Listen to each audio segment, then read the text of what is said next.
Hello you guys, it's your friend RJ. Tara samahan nyo akong magbanat ng buto sa video ito at ipapakita ko sa inyo kung ano ang trinatrabaho ko sa aking normal workday. Tara, let's go! So ayun guys no, una sa lahat, welcome to my YouTube channel. Mula ngayon, dito na tayo magpo-post sa YouTube ng ating vlog dahil nahihiya pa tayo kay Facebook. So tara, samahan nyo ako sa trabaho ko ngayon. At ito guys, nakarating na nga tayo sa ating unang trabaho. At ito, mag-unload tayo ng container truck kasama ang mga tropa. So ayun guys, nagsimula na nga po kami sa pagbubuhat ng aming mga product upang ilagay sa paleta. So bawat product dyan may sarili-sarili silang kamada o ayos. Hindi ko alam kung ano ang tamang word pero may sarili po silang ayos. Kaya po minsan natatagalan kaming matapos ang isang truck dahil po halo-halo ang laman yan. Di lang po isang item. At hindi po biro ang aming ina-unload dahil medyo mahaba-haba rin po ito. Sa estimate ko po mga nasa 38 to 40 feet po ang haba ng isang truck na to. Sa mga hindi po nakakaalam guys, ang product po ng aming company ay ilaw. May mga mabibigat po, may mga magagaan, may mga sakto lang. Kaya tulong-tulong na lang po kami magkakasama dyan.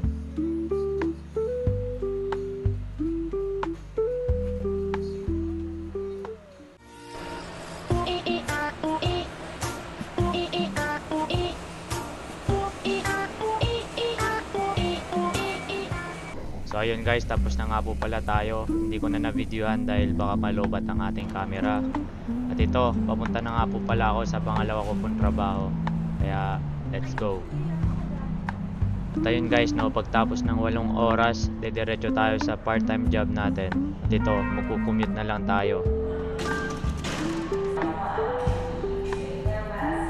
At ayun guys, no, magti-train na lang tayo dahil late na tayo sa ating part-time job.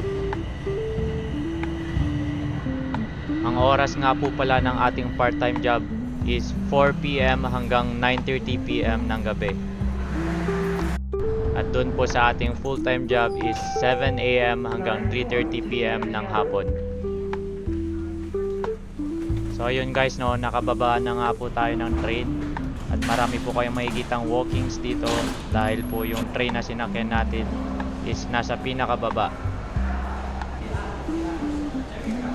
At ayun guys, no, nakarating na nga po pala tayo sa ating part-time job.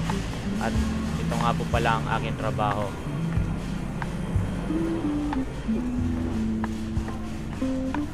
Pagkadating ko nga po pala sa aking part-time job, nagbibihis kaagad ako dahil late na nga po pala ako ng 5 minutes.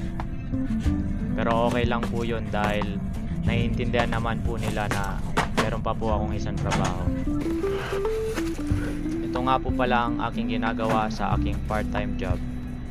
Bale sa produce department po ako kung saan nandun ang gulay at ang mga prutas. Hoy, nakalimutan mo yung camera mo. Kunin mo.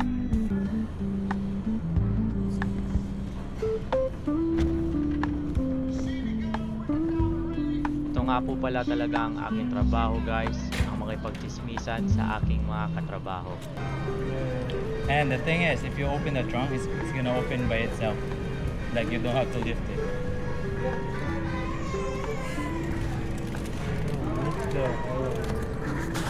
Carl, come say hi. Bro, I have a mask. Look at this guy, he's so fucking lazy, man. He made me do the apples.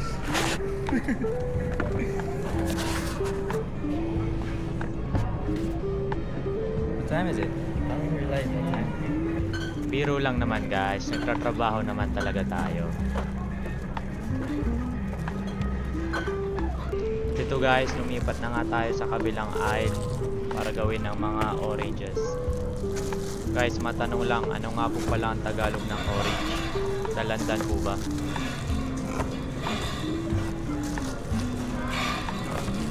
Sa mga magtatanong dyan guys, kung bakit dalawa ang aking trabaho, may pinag-iipunan po kasi ako, may gusto po akong bilhin na laruan at ipapakita ko po yan dito sa aking YouTube channel.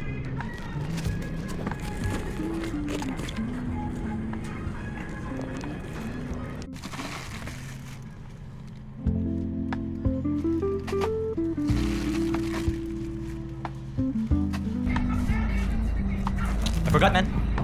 I was gonna do the garbage because you will do that. The wall. I forgot to get the garbage outside. It's okay, I'll get it later. There you go. I'm back. Okay. Sorry. Just say hi. Just say hi. What is it? It's a camera. Is that yours? Yeah. Oh. That's my friend Hulk.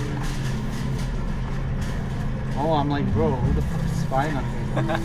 So ayun guys, malapit na tayong matapos. Magtatapon na po tayo ng basura. At ayun guys, kakabalik ko lang sa trabahong to at matagal kong hindi ginawa to kaya hindi ko na alam kung saan at kung paano. At ito, panoorin nyo ang nangyari sa akin.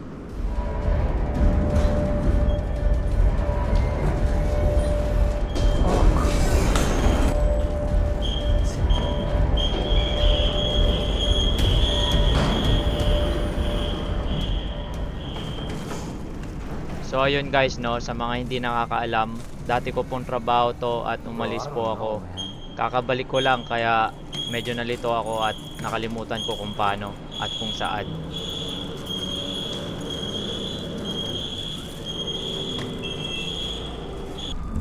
Putang ina mo.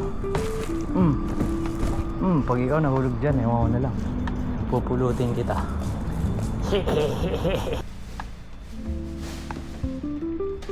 At ayun guys, malapit na tayo matapos dyan. Nagtatapon na tayo ng basura. At maya maya, magte-take down na kami at uuwi na. At ayun guys no, kaya dalawa ang aking trabaho. Dahil marami tayong gusto sa buhay at kailangan natin ng pera. Ayun. At ayun guys, nakauwi na ako. At hindi ko na na-videoan yung pauwi ako dahil palobat na ang ating camera. Diyan magwawakas ang ating vlog sa video na ito guys. Maraming salamat sa pagsama sa akin at sana suportahan nyo pa po ako sa mga susunod pa. Good night. Guys, huwag nyo kakalimutang mag-subscribe, like at i-press ang notification bells for more update. Thank you guys.